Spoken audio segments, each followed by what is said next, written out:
دیکھیے اس رات کی جو ابتدا ہے وہ ایک عمل سے ہوگی جسے کہا جاتا ہے کہ یہ رات کی جو ابتدا ہے یہ جاگنے کے عمل، ساری رات آپ کو جاگنا ہے۔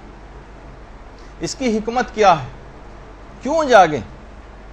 اتنا ثواب کیوں آپ کو دیا جا رہا ہے اس رات کو کہ اگر اس رات تمام آپ آج کی رات مکمل آپ جاگتی رہیں، ذرا سا بھی نہ سوئیں، ذرا سا بھی نہ سوئیں، اگر ساری رات جاگتی رہیں تو جیسے کہ آپ مفاتی میں بھی پڑھتی ہیں کہ اس کے تمام گناہ معاف ہو جائیں گے، خواہ آسمان کے ستاروں کے برابر ہوں، خواہ پہاڑوں کی جسامت کے برابر ہوں، اور خواہ دریاؤں کے پانی جتنے برابر ہوں۔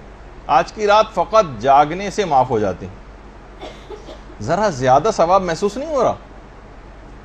ہم جیسے جن کا ظرفیت بہت کم ہے واقعی ثواب بہت زیادہ لگتا ہے، لیکن وہاں وہ خالق کون و مکان کہ جس کے ظرف کی کوئی حد اور انتہا نہیں، وہ دینے کو تیار بیٹھا ہوا ہے، اور ہم ایک بہت سرسری انداز سے بس ایک رسم کے طور پر شب قدر آئی اور کس طریقے سے یہ رات گزر جائے، بس یہ جلدی جلدی ٹک لگا کے ہم اس اعمال کو انجام دے دیں، اور بس اپنے ایک لحاظ سے جان چھڑانے والا جو ہے وہ عمل اس کو سمجھیں، یہ انتہائی بدنصیبی والی بات ہے۔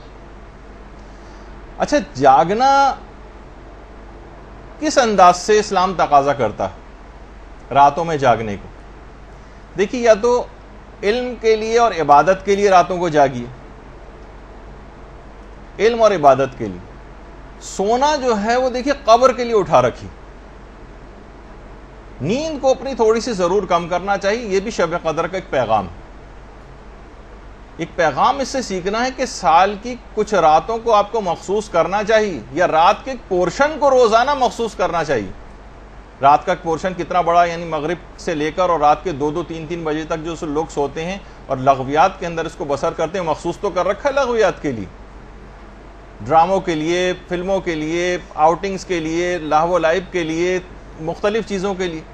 اسلام اور شب قدر یہ آپ سے تقاضا کرتی ہے رات کا کوئی ایک پورشن، چاہے وہ 15 منٹ کا ہو، 20 منٹ کا ہو، آدھے گھنٹے کا ہو، 1 گھنٹے کا ہو، یا کچھ اور زیادہ ہو، اس کو یا تو عبادت میں صرف کرنے کے لیے مقرر کیجئے یا پھر علم حاصل کرنے کے لیے۔ سونا جو ہے وہاں پہ بہت سونا ہے اور اس کی الگ ایک تفصیل ہے، اس کو وہاں کے لیے اٹھا رکھیے، یا تو یہ کہ ہمیں پتہ ہے کہ ہمارے نامہ اعمال ایسے ہیں کہ وہ فرشتہ عذاب ہمیں سونے ہی نہیں دیں گے وہاں پہ، اس وجہ سے جتنا سونا ہے یہیں پہ پورا کر لیا جائے۔ تو بہرحال کبھی تو ان راتوں کے اندر جاگنا سیکھیے۔ یاد رکھ لیجئے کہ آپ کا اس انداز سے علم اور عبادت کے لیے راتوں کو جاگنا جو شب قدر کا ایک پیغام ہے جاگنے کے ذریعے، ورنہ یہ بھی کہا جاتا ہے کہ سو لو 2-3 گھنٹے کے اندر اعمال کر لینا۔ کیوں تقاضا ہے کہ ساری رات جاگو اور اتنا زیادہ ثواب آپ کو دیا گیا ہے؟ تاکہ اس کو سال کے دیگر مہینے کی جو راتیں ہیں ان کے اندر بھی آپ اس کو رائج کریں، کہ آپ کا اس انداز سے جاگنا اور علم اور عبادت کے لیے رات کے اندھیرے میں یہ آپ کی قبروں میں اجالا بکھیر دے گا۔ راتوں کی قدر پہچانیے، راتیں بہت قیمتی ہیں۔ بہت سے علماء یہ بات بھی بیان فرماتے ہیں کہ راتیں دنوں سے افضل ہوتی ہیں۔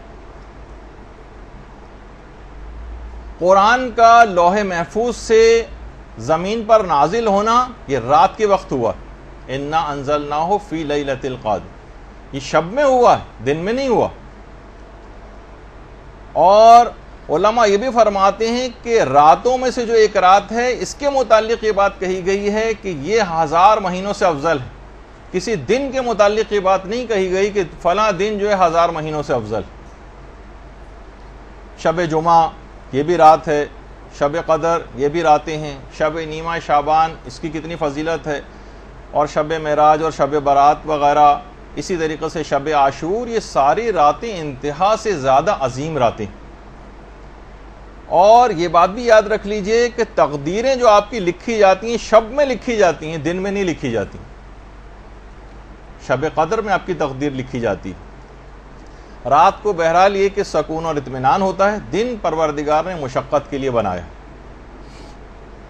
اور یہ جو راتیں ہیں اس کا جو 1/3 حصہ ہے وہ اس میں اللہ اپنے بندوں سے بہت قریب ہو جاتا ہے، بہت قریب۔ اور جو بندہ بھی بستر کو چھوڑ کر عبادت کے لیے جاتا ہے، اپنے پہلوؤں کو بستر سے الگ کرتا ہے، روایات میں ہے کہ اللہ اسے بغیر کسی حساب کے جنت میں داخل کرے گا۔ بغیر حساب کے. اللہم صلی علی محمد.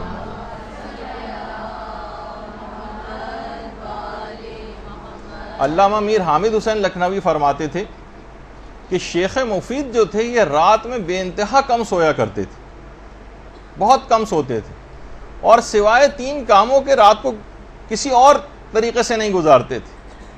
3 کام, یا تو نماز میں مصروف رہتے تھے, یا مطالعے میں مصروف رہتے تھے, یا پھر تلاوت قرآن. یعنی پوری رات کو فقط ان 3 بہت کم سوتے تھے. ایسا نہیں کہ سونا بالکل ترک کرنا ہے, لیکن سونے کو کم کرنا ہے. اور سونے کو کم کر کے کرنا کیا ہے؟ فلمیں ڈرامے دیکھنے یا لغویات میں نہیں, بلکہ اس کے اندر آپ کو زندگی کو لگانا ہے. یہ وقت نکلا چلا جا رہا ہے, نکلا چلا جا رہا ہے.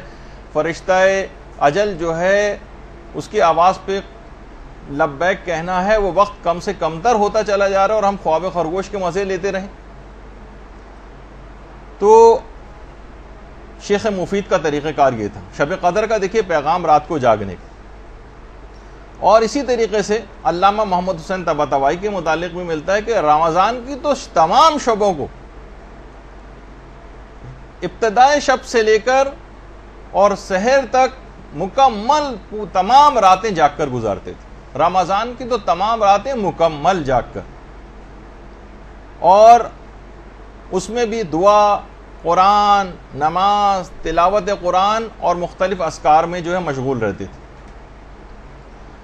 اچھا, اتنا زیادہ اذکار میں مشغول, چاہے وہ بیٹھے ہوں, مطالعہ کر رہے ہوں, پڑھ رہے ہوں, کچھ بھی کر رہے ہوں, ہر وقت زبان کے اوپر ذکر خدا رہتا تھا. محمد حسین طباطبائی ان کے شاگرد کہتے تھے کہ چلتے پھرتے بھی مستحب نمازیں ہی پڑھتے رہتے تھے. یعنی جو چل پھر رہے ہیں, آ جا رہے ہیں, بازاروں میں آ جا رہے ہیں, مستحب نمازیں پڑھتے ہوئے جا رہے ہیں, مستحب نمازیں پڑھتے ہوئے واپس آ رہے ہیں. کسی بھی لمحے کو ضائع نہیں کرتے تھے, اور کبھی اس کے بغیر رہتے ہی نہیں تھے. تو آپ نے دیکھا کہ محمد حسین طباطبائی نے بھی وہی زندگی پائی جو عام طور پر لوگ زندگی پاتے ہیں. وہ کیا کیا کچھ کر کے چلے گئے, اتنی ہی زندگی ہمارے پاس بھی ہے. وہ کیا کچھ کر کے چلے گئے, ہم بغیر کچھ کیے دنیا سے جانے والے ہیں. تو بہتر ہے کہ موقع بھی بہت اچھا ہے, اپنی شب قدر کا جو پیغام ہے نیند کو کچھ کم کیجیے, کیونکہ یہ خاندان اہل بیت کی خواتین کا بھی طریقہ کار رہا. حضرت فاطمہ بنت الحسین, اللہم صلی علی محمد و آل محمد,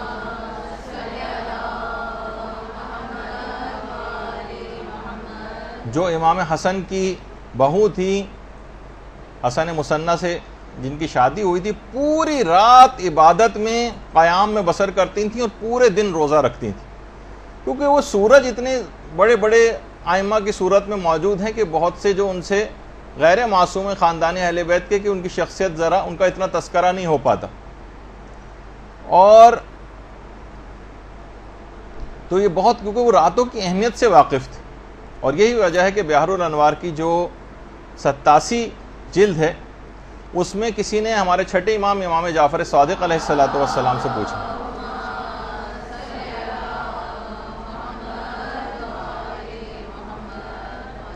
کسی نے پوچھا کہ مولا, ایک شخص یہ کہتا ہے کہ پیغمبر اسلام نے یہ بات کہی ہے, یعنی پیغمبر سے اس بات کو کوٹ کرتا ہے کہ شب کی, رات کی ایک ساعت ایسی ہے کہ جس میں پروردگار عالم اپنے بندوں کی جو دعا کریں وہ ضرور قبول کرتا ہے, جو دعا کریں. کیا یہ بات صحیح ہے؟ پیغمبر نے ایسا کہا ہے, رات کی کوئی ساعت ایسی ہے؟ امام نے فرمایا کہ ہاں ایسا ہی. کہا کہ مولا وہ وقت کون سا ہے؟ فرمایا نصف شب سے لے کر رات کے آخری 1/3 حصے تک. نصف شب سے یعنی سمجھیں وہ 12 ساڑھے 12 کے قریب کا جو وقت ہوتا ہے, وہاں سے لے کر اور جہاں سے رات کا آخری 1/3 شروع ہوتا ہے, یہ خاص وقت ہے کہ پروردگار اس میں جو دعا کریں گے وہ قبول کرے گا, جو دعا کریں گے وہ قبول کرے گا. پھر راوی نے پوچھا کہ مولا کیا کوئی خاص اور معین شب مراد ہے اس سے کہ جس میں پروردگار دعا قبول کرتا ہے؟ امام نے فرمایا نہیں, ہر شب, ہر شب, ہر رات. ہم لوگ کتنا زیادہ بہت ساری دعائیں قبول کروانے کے لیے کتنی تگ و دو کرتے ہیں, کا خاص وقت نصف شب سے لے کر رات کا آخری 1/3 حصہ جہاں سے شروع ہوتا ہے. سمجھیں جیسے 12 بجے سے لے کر اور 3 بجے تک کے درمیان کا وقت, یہ خاص طور پر عبادت کا ہے، اس میں کچھ نہ کچھ نماز شب وغیرہ کے لحاظ سے اپنے آپ کو عادی بنانا ہے، جس کا بھی آگے چل کر تذکرہ آئے گا، اور اسی میں اپنی دعاؤں کے لیے بھی مخصوص کیجئے کہ ہر دعا لازماً پروردگار نے اور ہر شب کے لیے حکم ہے، کوئی مخصوص شب بھی مراد نہیں۔ اور پیغمبر اسلام کا ایک عجیب طریقہ کار تھا، پیغمبر اسلام اس طرح سے راتوں کو جاگتے تھے کہ کئی دفعہ اٹھتے تھے اور سوتے تھے، کھڑے کھڑے تھک جاتے تھے تو بیٹھ کر عبادت انجام دے لیتے تھے۔ اور یہ بات بھی یاد رکھ لیجئے کہ ضروری نہیں ہے کہ آپ کہ بیٹھ کر جو پڑھی جاتی ہیں نماز اس میں آپ 2 رکعت، 1 رکعت کے بجائے 2 رکعت ہی پڑھنا ضروری نہیں، ایسا نہیں۔ تو بہرحال البتہ لیٹے لیٹے پڑھنے کی اجازت نہیں، تھک جائیں تو بیٹھ کر پڑھنے کی اجازت ہے۔ اور اس شب میں بھی تمام رات جاگ کر آپ کو عبادت کرنی، یہ جو آج سے شروع ہو جائیں گی آپ لوگوں کے لیے، بہت سے لوگوں کی تو کل ہو چکی ہے شب قدر کی ابتدا۔ تو پروردگار عالم کچھ علماء فرماتے ہیں کہ فخر و مباحت کرتا ہے کہ اے فرشتوں دیکھو، جب یہ احتمالی تاریخوں میں میری اتنی عبادت و بندگی کر رہا ہے، تو اگر میں یقینی طور پہ بتا دیتا کہ شب قدر فلاں رات ہے تو اس کی عبادت و بندگی کا کیا حال ہوتا۔ یہ تو احتمالی تاریخیں بتائیں، اس میں اس کی بندگی کا اور عبادت کا یہ حال ہے۔ تو ہمیں دیکھ کے پروردگار یعنی اگر اس انداز سے عبادت کریں کہ واقعی جس طرح سے ایک حق ہے اس شب کو گزارنے کا، اور اتنا زیادہ اس کا ثواب ہے کہ یہ جو 1000 مہینوں سے افضل ہے، تو علماء فرماتے ہیں کم سے کم اس رات عبادت کرنے کا اور اس رات کو جاگنے کا جو ثواب آپ کو ملے گا وہ 83 سال اور 4 مہینے کی عبادت کا ثواب آپ کو ملے گا۔ 83 سال 83 ایئر، سوچیں کہ پیدائش سے لے کر جب تک آدمی بوڑھا ہو جاتا ہے اور مسلسل عبادت انجام دیتا رہے، فقط ایک رات عبادت کرنے سے اتنا ثواب اور فائدہ آپ کو ملے گا۔ اللہم صلی علی محمد و آل محمد۔